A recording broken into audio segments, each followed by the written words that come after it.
औज़ुबिल्लाहिमिनश्शैतानिर्रजीम बिस्मिल्लाहिर्रहमानिर्रहीम। अस्सलामु अलैकुम वरहमतुल्लाहि वबरकातुहू।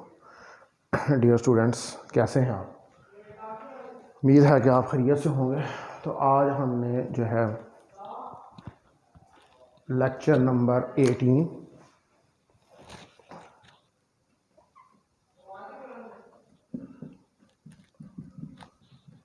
वेव्स एंड ऑसिलेशन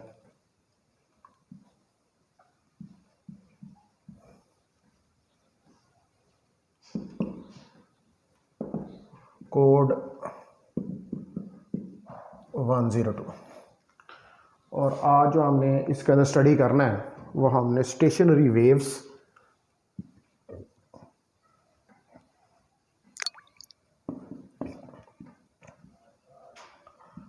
और स्टैंडिंग वेव्स हैं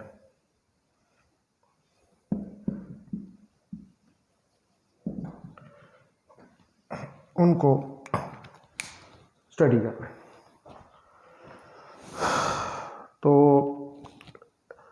शुरू करते हैं इसको, स्टेशनरी वेव्स या स्टैंडिंग वेव्स को। तो ये जो हम चैप्टर स्टडी कर रहे हैं वेव्स का, उसके अंदर सुपरपोजिशन प्रिंसिपल जो है ये उसकी एक एप्लीकेशन है और इसको हमने ज़रा डिटेल के साथ जो है यहाँ पर वो स्टडी करना है। तो सबसे पहले कि स्टैंडिंग वेव्स क्या होती हैं, कि अगर दो waves same frequency, same wavelength और एम्पलीट्यूड की और सेम स्पीड के साथ मूव कर रही हो अपोजिट डायरेक्शन में ऑफ ईच अदर, कोई फिक्स्ड बाउंड्रीज के दरमियान, तो बोथ वेव्स जो हैं वो कंबाइन होती हैं एक दूसरे के साथ और एक pattern of nodes and anti nodes जो है वो फॉर्म हो जाता है।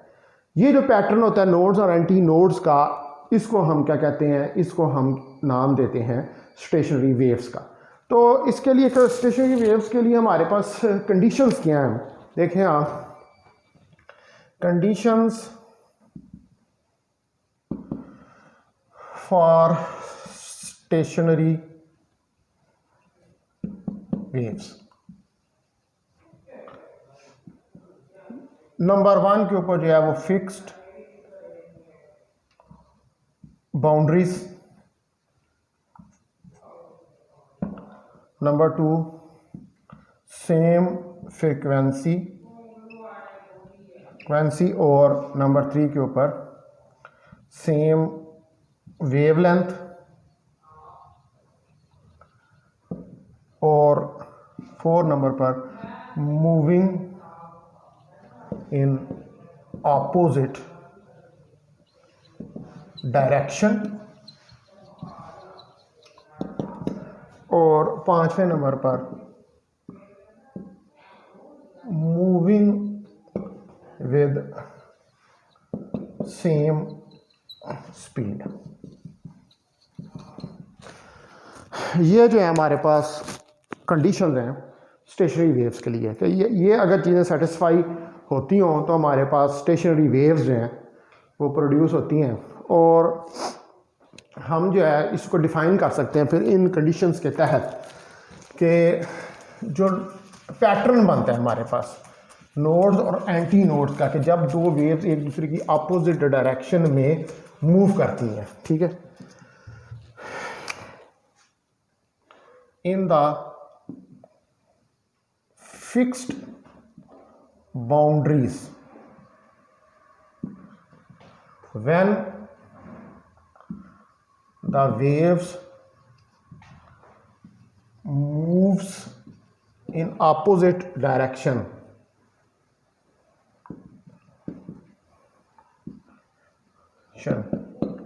a pattern of nodes and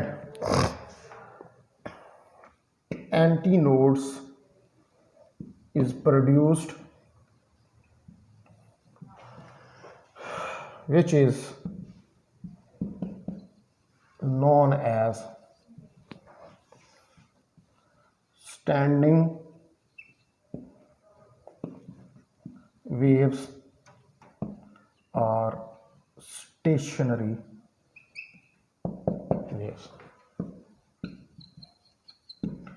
जिसको हम स्टैंडिंग वेव्स या स्टेशनरी वेव्स का नाम जो है वो देते हैं। तो अगर फिक्स्ड बाउंड्रीज हों और जब वेव उनमें मूव करें अपोजिट डायरेक्शन में, तो नोड्स और एंटी नोड्स, अब हमने समझना कि नोड्स और एंटी नोड्स क्या होती हैं। ये तो पैटर्न है नोड्स और एंटी नोड्स का, जिसको हम कहते हैं कि इसकी वजह से स्टेशनरी वेव्स प्रोड्यूस हो रही हैं, नोड्स और एंटी नोड्स कहते हैं। आप सपोज करें कि मैं इस चीज़ को यूँ एक्सप्लेन करता हूँ कि आपके पास जो है ये फिक्स बाउंड्रीज है, ये देखें, ये आपके पास फिक्स बाउंड्रीज है, एक वेव यूं और एक वेव यूं, तो ये एक लूप बन गया। इसमें ये जो पॉइंट है जहाँ पर मैक्सिमम एम्पलीट्यूड है ये एंटी नोड, और ये जो पॉइंट है जहाँ पर मिनिमम एम्पलीट्यूड है ये है नोड। तो दो नोड्स के दरमियान में एक एंटी नोड जो है वो होता है। एंटी नोड कौन से पॉइंट्स हैं? द पॉइंट्स विद मैक्सिमम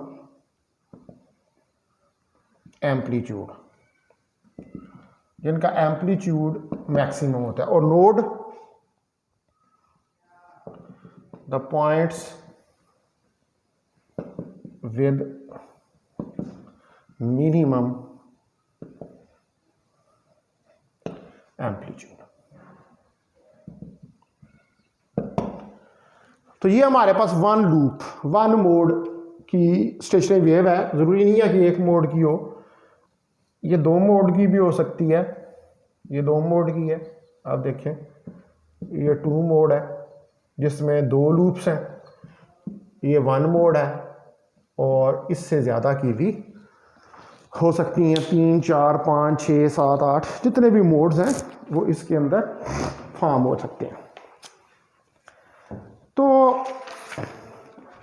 अब हमने जो है हमारा नेक्स्ट टास्क ये है कि हमने जो हमारे पास स्टेशनरी वेव्स हैं, हमने इन स्टेशनरी वेव्स की जो इक्वेशन है उसको कैलकुलेट करके देखना।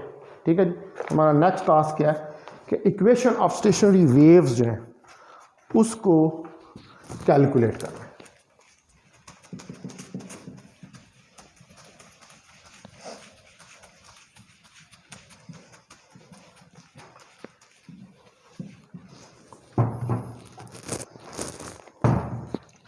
आज की डेट आप याद रखें कि 29/10/29/11/2020 का ये लेक्चर, और संडे का दिन है हमारे पास, और संडे को भी लेक्चर हुआ करेगा। और दूसरी आज लेक्चर देने की सबसे बड़ी वजह ये भी है कि कल मैं जो वो लीव पे हूँ कॉलेज से, तो कल मैं लेक्चर्स जो हैं वो डिलीवर नहीं कर पाऊँगा क्योंकि मैंने लाहौर जाना है। तो इस वजह से आज जो है मैं ये लेक्चर्स डिलीवर कर रहा हूँ। वैसे भी संडे को लेक्चर्स हुआ करेंगे, आपका टाइम जो है वो ज़ाया नहीं करना। अच्छा, इक्वेशन ऑफ जो स्टैंडिंग वेव है, अब हम इसको ड्राइव करना है। इक्वेशन ऑफ स्टैंडिंग वेव,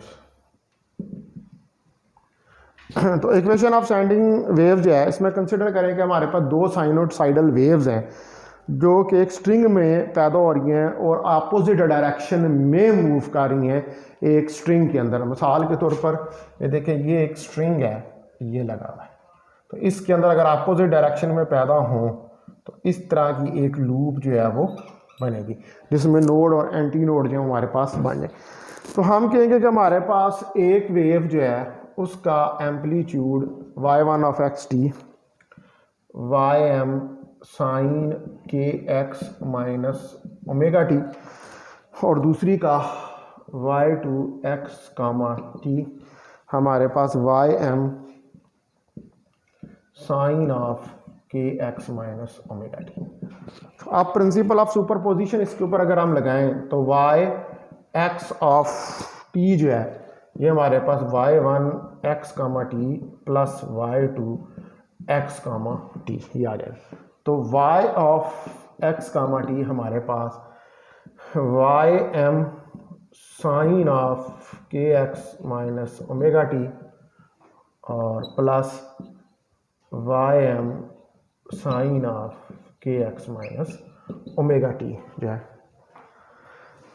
इसके बराबर जो है वो आ जाएगा। ठीक है डियर स्टूडेंट्स, तो यहाँ से वाई एम को आप कॉमन निकाल लें, वाई एम को कॉमन निकालेंगे तो अंदर क्या आएगा, साइन ऑफ के एक्स माइनस ओमेगा टी और प्लस साइन ऑफ के एक्स माइनस ओमेगा टी और ब्रैकेट क्लोज। अब इसके ऊपर ये जो इक्वेशन है इसके ऊपर हमें जो है वो क्या करना पड़ेगा, ट्रिग्नोमेट्रिक फार्मूला जो है वो लगाना पड़ेगा। और वो ट्रिग्नोमेट्रिक फार्मूला जो है वो क्या है,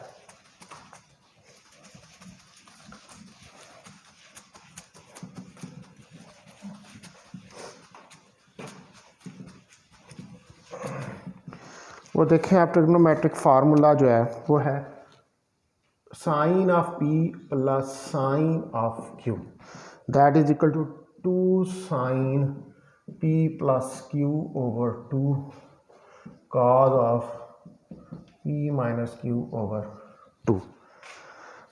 ठीक है, तो y of x comma T जो है that is equal to 2ym sine of, इसमें p की value K x minus omega T plus K x minus omega T divided by 2 और कॉज ऑफ के x minus omega T minus K x plus omega T. फिर students ये जो है ये हमारे पास आ जाएगा कि एक्स माइनस ओमेगा टी और के एक्स माइनस ओमेगा टी।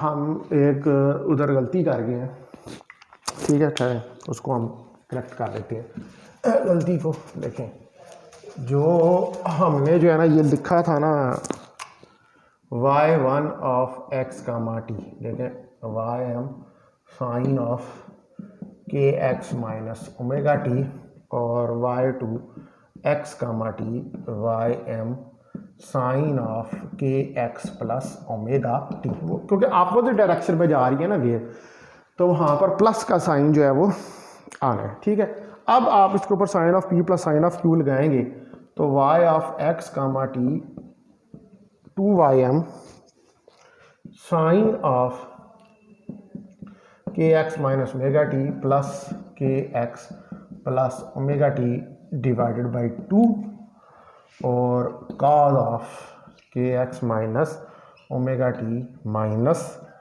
के x minus omega T divided by 2, ये चीज़ आ जाएगी। तो y of x comma T जो है वो 2ym साइन ऑफ, अब देखें ये हो जाएगा 2kx ओवर 2, ये कट जाएगा और कॉज ऑफ ये कितना आ जाएगा, के एक्स आ जाएगा माइनस 2 ओमेगा टी ओवर 2। तो ये चीज़ जो हमारे पास ये स्टूडेंट्स जो है वो बन जाएगी। ठीक है, अब आपने इसको फर्दर सॉल्व करना है। अब देखें ये 2 से कट जाएगा, ये 2 से कैंसिल हो जाएगा, तो हमारे पास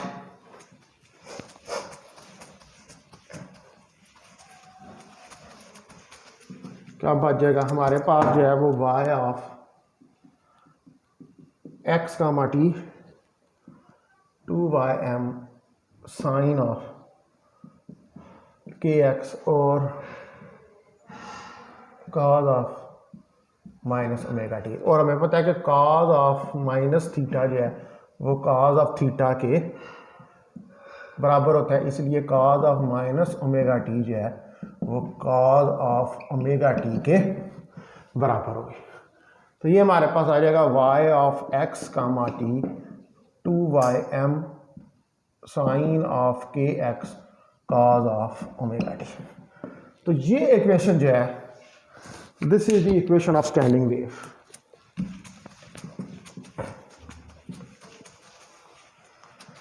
ठीक है, this is known as the equation of standing wave. इसको जो हम इक्वेशन ऑफ स्टैंडिंग वेव का नाम जो है वो देते हैं। तो इसमें पहली टर्म जो है ये वाली, ये एम्पलीट्यूड की है, 2ym साइन ऑफ के एक्स, ये एम्पलीट्यूड को रिप्रेजेंट कर रही है। और सेकंड टर्म जो है वो ये रिप्रेजेंट कर रही है कॉज ऑफ ओमेगा टी, कि ये it is a sinusoidal wave, कि ये एक साइनोसाइडल वेव है। तो ये क्वेश्चन वो पूछ सकता है एग्ज़ाम के अंदर कि स्टेशनरी वेव्स क्या होती हैं, और स्टेशनरी वेव्स जो हैं उसकी इक्वेशन जो है उसको कैलकुलेट करें। तो इस तरीके से आप स्टेशनरी वेव की जो इक्वेशन उसको कैलकुलेट कर। अब हमने जो है वो देखना है यहाँ पर कंडीशंस को जो है वो चेक करना है। स्टेशनरी वेव के लिए जो कंडीशंस हैं उनको डिस्कस करना है। तो सपोज करें कि हमारे पास जो एम्पलीट्यूड है वो हमारे पास 2ym साइन ऑफ के एक्स। तो अगर इसके अंदर के एक्स जो है ये हमारे पास π/2, 3π/2 और 5π/2 के बराबर हो, के हमारे पास 2π/λ। तो आप ये कह सकते हैं कि के एक्स की जगह पर 2π/λ x, π/2, 3π/2, 5π/2 एंड सो ऑन हम लाइट राउंड कर सकते हैं। तो पाई से यहाँ पे कैंसिल हो जाएगा। तो हमारे पास क्या आ जाएगा, हमारे पास आ जाएगा x बराबर आ जाएगा λ/4 के, 3λ/4 के और 5λ/4 के। और इसको हम लिख सकते हैं x 2n+1 λ/2,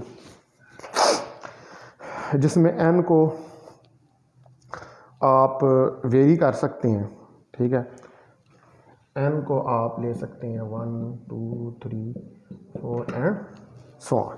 इसी तरह अगर के एक्स जो है वो 0, पाई, 2π एंड सो ऑन के बराबर हो, तो हमारे पास 2π/λ x is equal to 0, pi, 2π and so on के बराबर आ जाएगा। और ये x आ जाएगा आपके पास 0λ/2।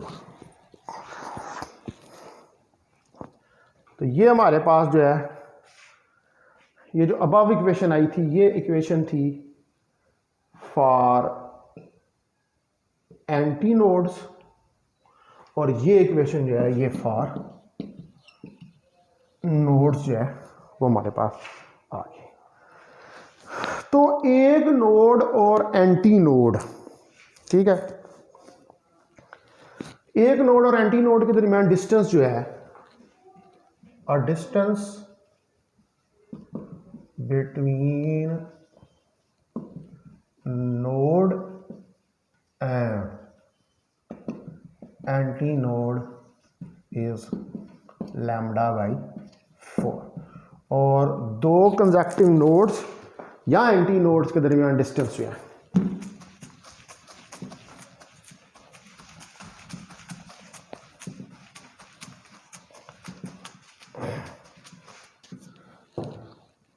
the distance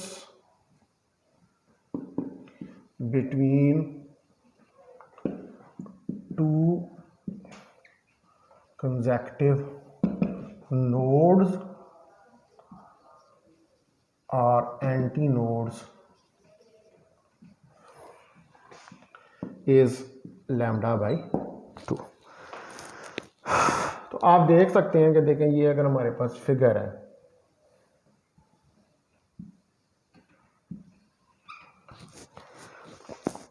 तो ये हमारे पास नोड है, ये भी हमारे पास नोड है, तो इनके दरमियान डिस्टेंस लैम्डा बाई 2 का, और ये यहाँ पर एंटी नोड है, तो इधर से इधर तक का डिस्टेंस लैम्डा बाई 4, ये एंटी नोड, और इस जगह पर भी एंटी नोड है, और ये भी हमारे पास नोड है। तो इसका मतलब है कि कंजक्टिव नोड्स और एंटी नोड्स के दरमियान जो डिस्टेंस होता है वो लैम्डा बाई 2 का होता है, और एक नोड और एंटी नोड के दरमियान में जो डिस्टेंस है वो लैम्डा बाई 4 का होता है। अच्छा, ये जो ट्रैवलिंग वेव्स हैं, अभी हमने स्ट्रिंग के अंदर इसको हमने जो है वो ऑब्जर्व कर रहे हैं इन स्टेशनरी वेव्स को। तो जो ट्रैवलिंग वेव्स है किसी स्ट्रिंग के अंदर, इसमें पार्टिकल जो है वो सेम मोड ऑफ वाइब्रेशन उनके पास होता है, और वो सेम एंगुलर फ्रीक्वेंसी के साथ वाइब्रेट कर रहे होते हैं। लेकिन इन स्टैंडिंग वेव्स के अंदर जो है वो amplitude of vibration of particles जो है, यानी कि एम्पलीट्यूड ऑफ वाइब्रेशन पर पोजीशन के ऊपर डिपेंड कर रहा है कि उसकी पोजीशन क्या है।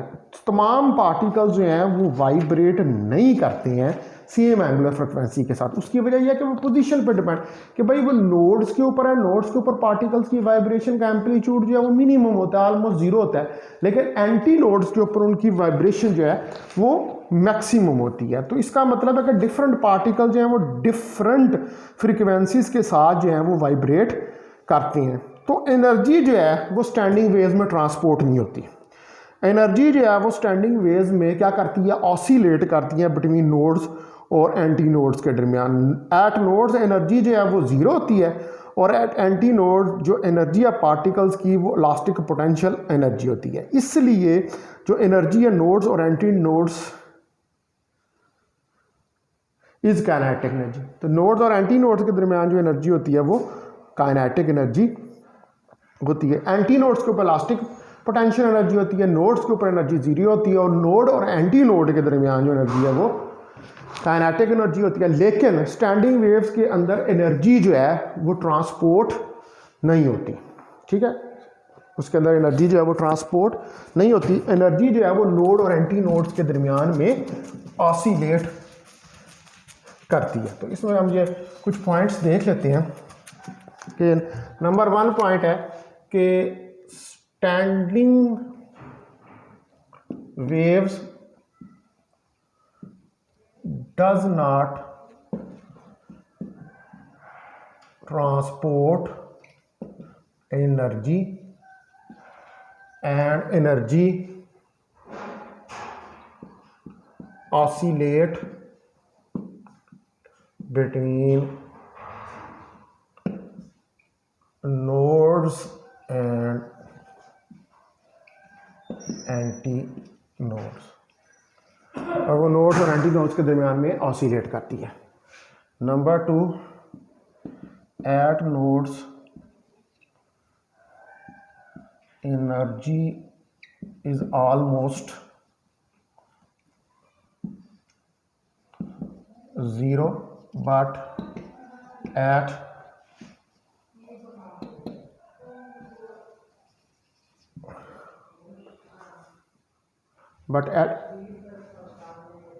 at antinodes the energy is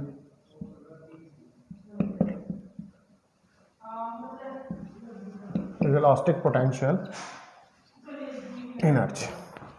और तीसरा point, the energy between nodes and antinodes is a kinetic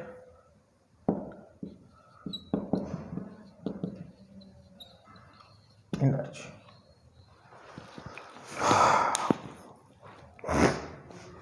ठीक है डियर स्टूडेंट्स, तो ये हमारे पास 3 मेन पॉइंट्स हैं कि स्टेशनरी वेव जो है वो एनर्जी को ट्रांसपोर्ट नहीं करती। उसकी वजह से एनर्जी जो है वो फिक्स्ड बाउंड्रीज के दरमियान में ऑसिलेट करती रहती है।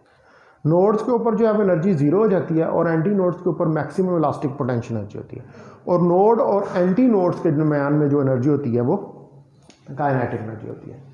ठीक है डियर स्टूडेंट्स, तो अब ये हमने जो है वो स्टडी कर लिया इसको स्टैंडिंग वेव्स को। तो कल अब आपका लेक्चर नहीं होगा, ठीक है, क्योंकि मैंने लाहौर जाना है। तो अब मंगल वाले दिन आपका लेक्चर होगा, और मंगल वाले दिन जो लेक्चर है उसमें मैं आपको रिफ्लेक्शन ऑफ वेव्स और रेजोनेंस पढ़ाऊंगा, और उसके बाद ये चैप्टर जो है ये कंप्लीट हो जाएगा। तो बहुत शुक्रिया डियर स्टूडेंट्स, अपना ख्याल रखें। अस्सलाम वालेकुम वरहमतुल्लाहि वबरकातुहू।